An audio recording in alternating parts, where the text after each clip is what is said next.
Talk about your infamous prediction that NBC would become the #1 network by the end of the year, and how you plan to make that happen. I said by Christmas, and used the Christmas tree as kind of a symbol.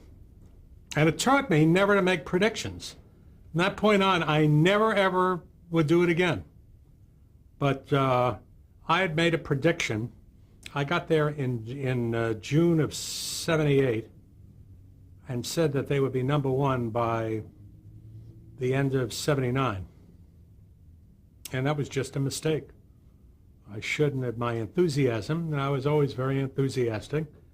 Said that we it's just going to be, because I figured, well, if it could happen at ABC, why can't it happen here? Just a couple of shows.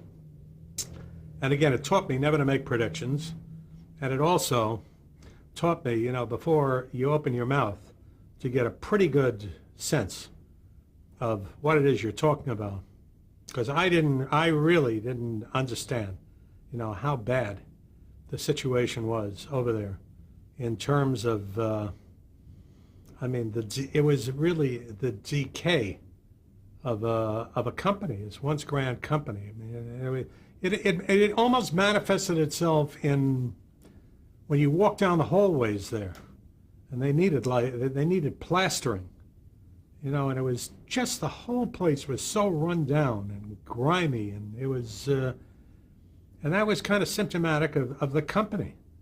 And there was a broad range of people there, the middle management, that were just so jaded and so cynical that you'd never get them to pitch in. I mean, they were And like you felt that was the rank and symptomatic file, but it just had been mismanaged for so long. Since the glory days of NBC, that it was going to take a lot to fix it. It would require almost a whole new management team there, the formation of some kind of a philosophy of what NBC is. It's more than a movie projector, which is basically the way it was being run. And one of the first things that I did there was to say, that there really is there's a heritage here. There is a history and a tradition of NBC, and we've got to go back to it and draw upon it for strength. And which is why the first thing that I did there was to resurrect the Peacock, which to me was a symbol, if nothing more, of an NBC past that was a grand NBC. It was an innovative NBC. We were the first ones to really do color on a wide scale. They were really the premier network when it came to news. People forget about Huntley and Brinkley. Variety, certain forms of comedy, and that was the tradition of NBC. So it was also the first major network. So we brought the Peacock back, and how long had the Peacock been out of the eye, quite a while. out of use? Quite a while. They had this thing that was, it looked like the PBS logo. It was basically the same logo as the PBS logo then. Because I remember they had to pay an awful lot of money to get PBS out of their hair. Because they went and they announced this logo. And it was kind of like an N with red and blue. And it was a very ugly looking, cold logo. So what we did was to take the Peacock and superimpose it on this N. And that was the first step. Ultimately, a year or two later, I would commission a new Peacock, which was Ivan Cheremayev, who was probably the biggest industrial designer in the world to come in and do the Peacock that is now the NBC Peacock. I left NBC before we had an opportunity to put this new logo into effect. Grant Tinker, to his credit, came across it somewhere and said, this is a great logo, let's use it, and instituted it, I think in '82 or '83, when it was actually designed about 3 or 4 years earlier. And still in use to this day. Oh yeah, that's the logo that you see. It's a simplified Peacock. But any rate, it was just coming in there. You really had to start from the ground up. How And closely were you working with Edgar Griffiths to implore him as to the type of changes that you wanted to make? he agreed. He throughout? totally agreed, because he knew he didn't know how to fix it. I mean, his background, he was the head of Hertz before that, and he had no background in this. So he said, "You're the expert. You tell me what you need, and I'll give it to you." So what did you find his management style to be like? Just very, very cooperative in the sense of do whatever you want to do. Just if it's over $100 million, let me know. That was so I mean, those were the ground rules, and which is great. Although I came to miss having somebody that I could talk to that knew more than I did. You know, at CBS, I had Paley. You know, he was very, very smart. He created CBS. You know, at ABC, there was Leonard Goldenson, who was a pretty savvy guy. And Fred Pierce, who was, you know, on an operational level, a good man. And I had basically nobody here. I had Irwin, but he was a subordinate. I mean, I wanted somebody who was a boss, and that wasn't there. Somebody who could say that's wrong, you know, with some weight. So, but he was a good boy. He was a good man, Ed Griffiths. He was the least of the problem. Well, let's get into some of the programs that you oversaw the development of and helped to launch. Different Strokes. Well, that was the first show. That was truly one of my shows. I had wanted to do something with Gary Coleman at ABC, and Norman Lear had called him to my attention, and I never had an opportunity to do it in ABC. Was asleep at the tiller because they just let his option go, and I picked it up, and by November I had Different Strokes on the air on Friday, and that was the first successful show. And I said, well, boy, this is great. Christmas looks pretty good. So, you know, that was on the air very quickly. Well, as I say, it was November. But in the meantime, I had prepared, and it was just something I learned never to do, you know, just ad-libbing shows and getting them on the air quickly, just bim, bam, bum. And I broke a lot of the...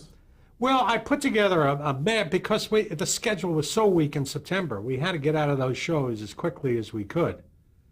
So I put together a bunch of shows very quickly. There was a show called Sweepstakes, which is like the lottery, people winning the lottery every week, which was kind of an anthological but multi-story. There was another show with Sharon Gless, a half-hour comedy, you know, where husband and wife change roles, and where she gets his personality and he gets hers, and that was just an awful show. That was a comedy. And there were about 8 or 9 shows that we put on in this second season, including a new comedy block on Friday night. You know, CBS had Dukes of Hazzard and Dallas on the air, which were blockbusters. And we put these comedies on, and I'll never forget getting the overnights for this comedy, 4 comedies and sweepstakes on Friday night, and I think the highest share was a 12. I mean, it was a disaster, just awful. Do you remember what those shows were? Well, Sweepstakes was one, and the Role Reversal Show was another, and Was Different Strokes in that comedy block? I'm not sure. If it was on at the very beginning. But from 8:30 on, it was just you could drive a truck through the schedule. So in a matter of weeks, we had a movie in there, you know, because that just it didn't work. And there were a couple of other shows. I just don't recall what they were. But it was a really dismal start to you know, the new program administration at NBC. Now, how quickly after the success of Different Strokes did you determine to spin out Facts of Life? Yeah, immediately. I said, let's go for a spin-off here, because you know, in desperation, we'll take the woman who's the housekeeper, and she'll go to the boarding school, and bim, bam, boom, and we had a show, and it was a companion piece, and it went at 8:30, and it worked very, very well. And Facts of Life and Different Strokes were staples at NBC for quite a while, quite a way into the 80s. On the comedy front, as I say, during that period, we kind of ad-libbed a pilot and shot it on the Days of Our Lives set with Nell Carter, Give Me a Break, which went on there. It was a very big show for NBC then on Thursday night. And and there were one or two other comedies that I don't recall. But we had about 3 or 4 comedies that were functional comedies. And we made the commitment for Cheers, you know, through Jim Burrows and the Charles brothers, that blind open commitment that led to Cheers. During the period, because I felt variety was very, very important. It was part of, you know, earlier I said, you know, we reinstated the Peacock, you know, to try to tap into the tradition of NBC, and variety was very much a part of that, going back to Colgate Comedy Hour and Show of Shows and Dinah Shore and Perry Como, and, you know, very big. So I went to George Slaughter with an idea that I'd wanted to do at ABC and could never get done right, to do a variety show featuring real people. And he came up with a show curiously called Real People and put it on 8 o'clock Wednesday, and it became an absolute #1 show. I mean, it became the #1 show in the United States, Real People. And more importantly, it was the first show to tap into the reality program cycle. It was the first show on television that was an entertainment show that used news techniques. And that started a very ugly trend, you know, in syndication and things like Current Affair and Hard Copy, and, you know, were actually owe their existence to Real People. As I recall, it was a warmer, more accessible kind of show. Real People was it was a head of the creek kind of show. I mean, it was we went out into the country and showed you the quirkiness of real people. You know, where they would have there would be a spam festival. You know, that was the kind of, I don't know where he found these things, but he did. And it was you know, it was one step away from a freak show, but it was a big, big hit, and ended up going into the 40s. I mean, it was a very substantial show, and it was a variety show of sorts. But I really wanted some flashy presentational shows, and we did 2 shows that were meaningful. One opened like a house of fire, and then just kind of faded away. It was called The Big Show. That was a 90-minute show. Nick Vanoff produced it, and we had an ice rink. Never forget. It was just an unbelievably complicated show. A guest host each week, a comedy company. You know, it's set up a little bit like Saturday Night Live, and it was comedy and dance and the ice rink, and you know, you name it, 90 minutes long. And it opened with a 28 share, and, you know, 6 weeks in, it was a 24 or 25, which in those days was unacceptable. Now it would have been a big hit. The other show was the Mandrell Sisters, you know, which ended up becoming a very, very strong variety show. It was on the air for quite some time there. It was Barbara Mandrell and her sisters. It was a show produced by the Crofts, who had done Donnie and Marie, and very light in tone. There was some comedy of sorts on it.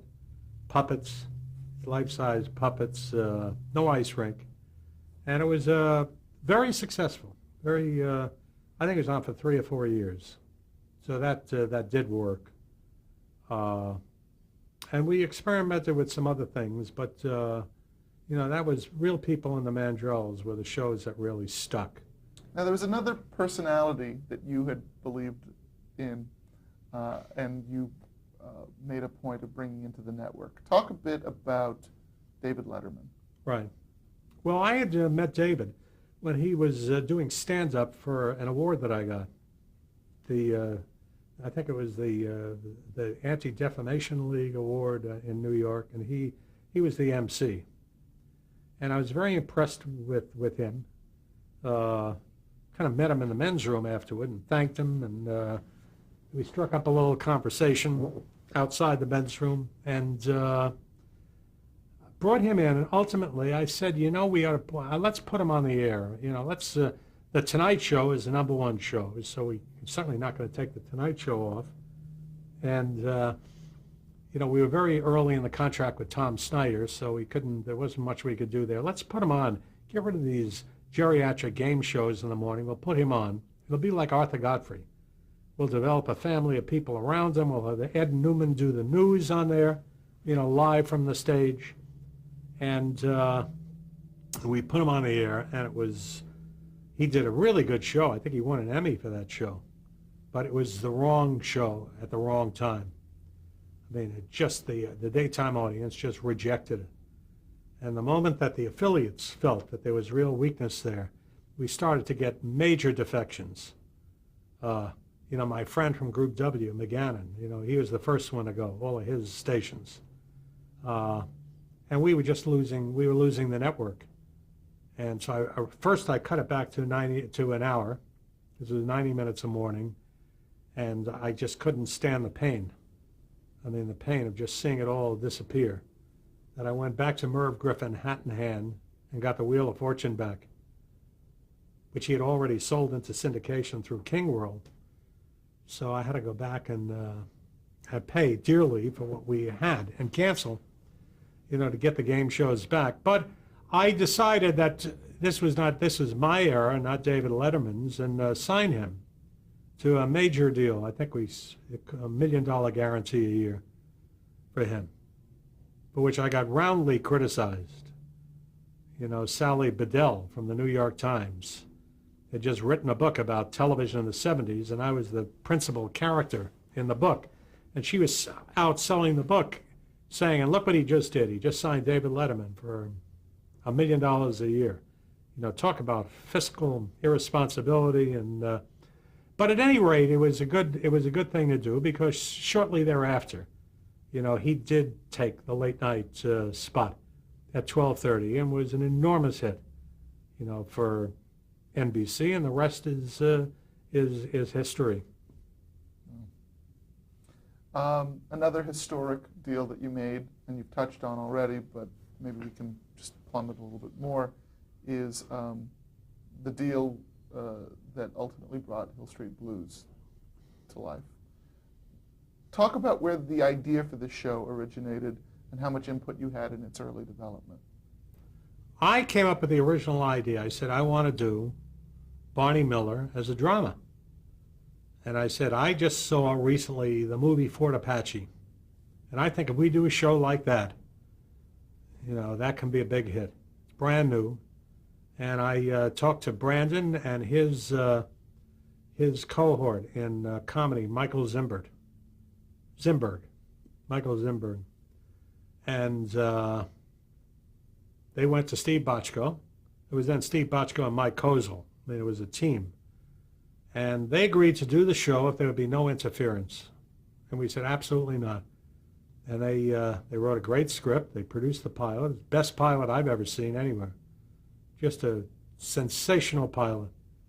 And in spite of the bad testing, it got scheduled and died on the air. It didn't do very well. We moved it out of frustration into several different time periods because we just couldn't understand how people wouldn't sample this wonderful show.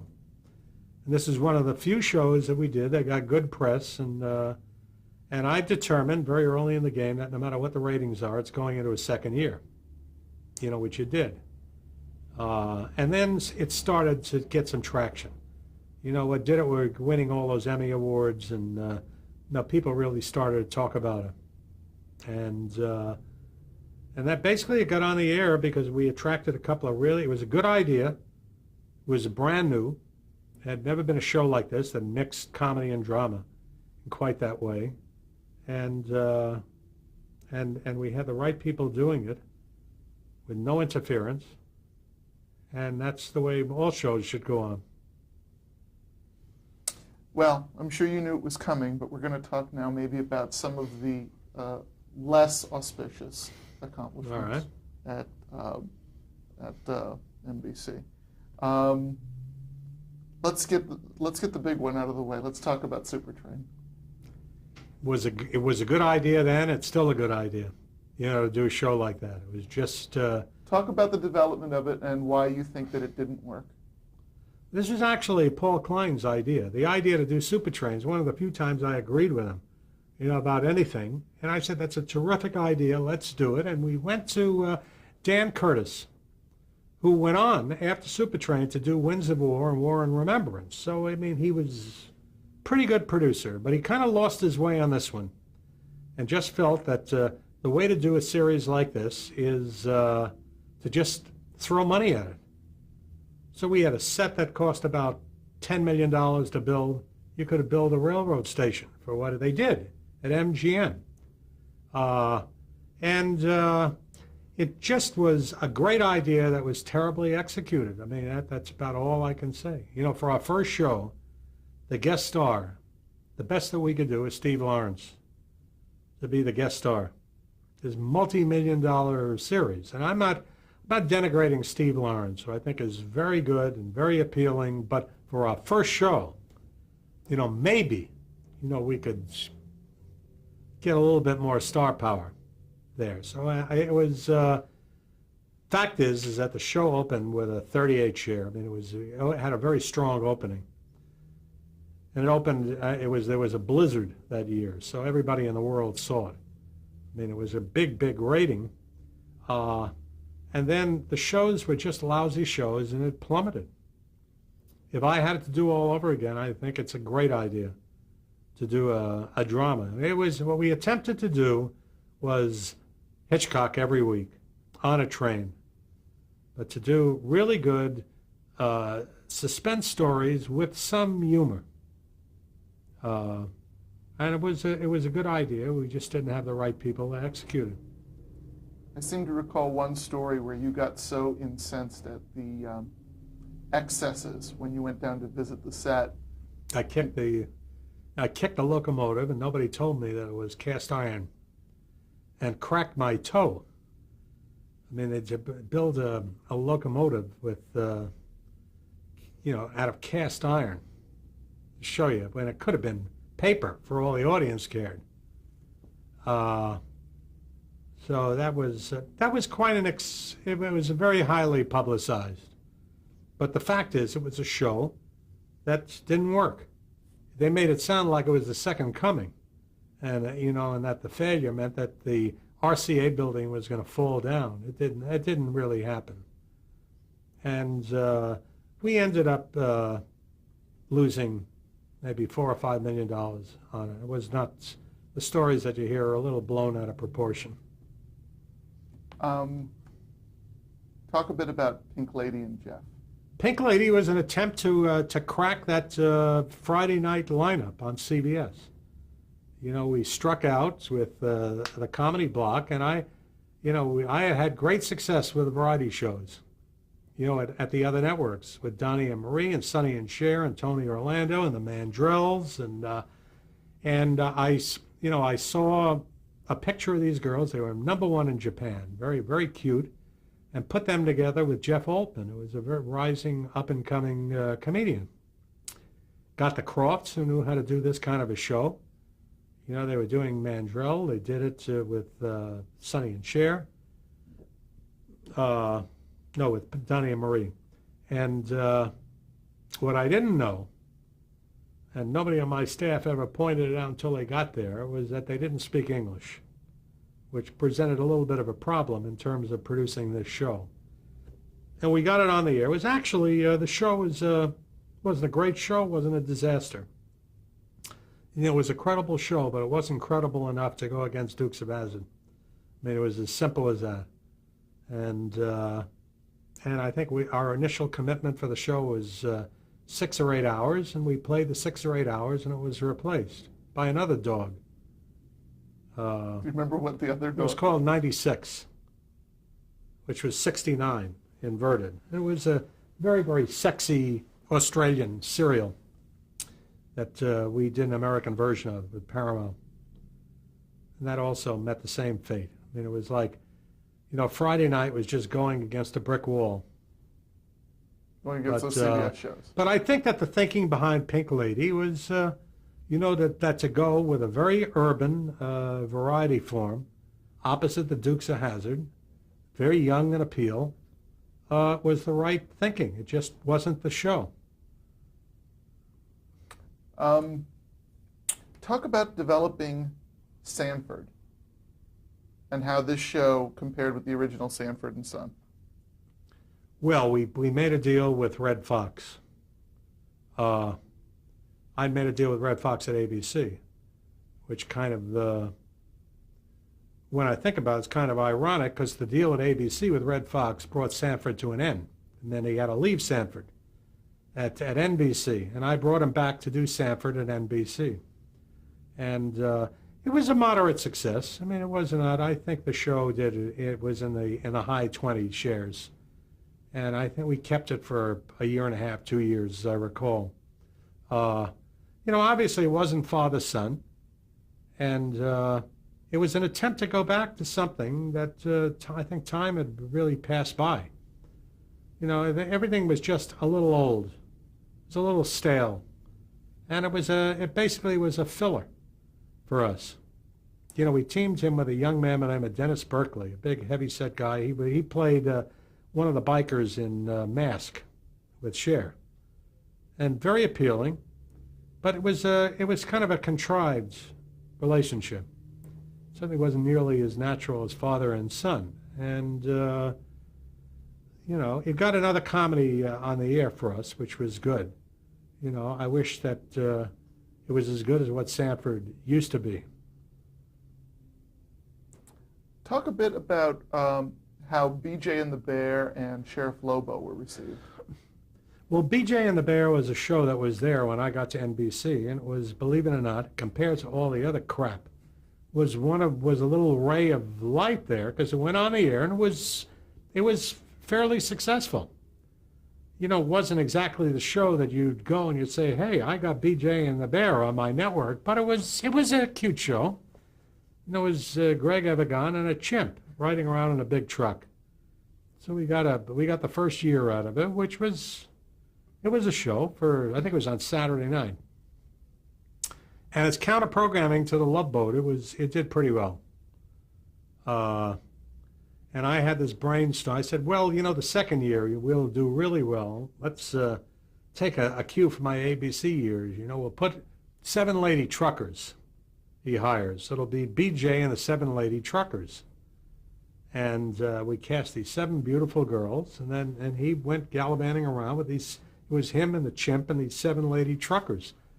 And the show opens. It just killed everybody. It got like a 38 share the first week, and leveled off into a presentable share for NBC, a 30. Right now in today's climate, it would have been the number 2 and number 3 show on television. Back then it was. A 30 share on Saturday night was, marginal. But, we kept it on because there was nothing better, and you made those choices. But, by the end of 1980, we had a cadre of shows that were the beginnings of a renaissance for NBC. We had Different Strokes and Facts of Life. We had the Nell Carter Show. We had Real People. We had Quincy. We had Rockford Files. We had Little House on the Prairie. We had Strong Movie Operation. And there was Barbara Mandrell. We had The Commitment for Cheers. We had an order now, more than a script order, but an actual series order to put St. Elsewhere on the air. And Hill Street Blues. And there was a body of programming, maybe a dozen hours. That was the beginnings of a turnaround at NBC. And more importantly, we had a staff that was good enough, the top line of NBC, that with a single exception, which was the head of news, when Grant Tinker came in, he kept the whole staff, which I think was a testament to the staff, but more importantly to him, that he recognized that this brand new turned around staff was a really good group of people, that he should stay with them.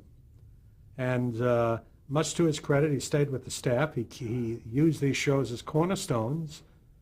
Cheers went on, at first not particularly successfully. He stayed with it. Hill Street, St. Elsewhere went on, Tuesday night, I believe, and that started to look pretty good. You know, they had some really good fortune with their own development, A-Team. They played after the Super Bowl, and that was a big hit for them. And then they got really lucky with the Cosby Show, and the rest is history. Mm. So, you know, they were a couple of shows away when Grant walked in the door. So it was, all told, it was a brutal 3 years at NBC. Okay, we got a break right there.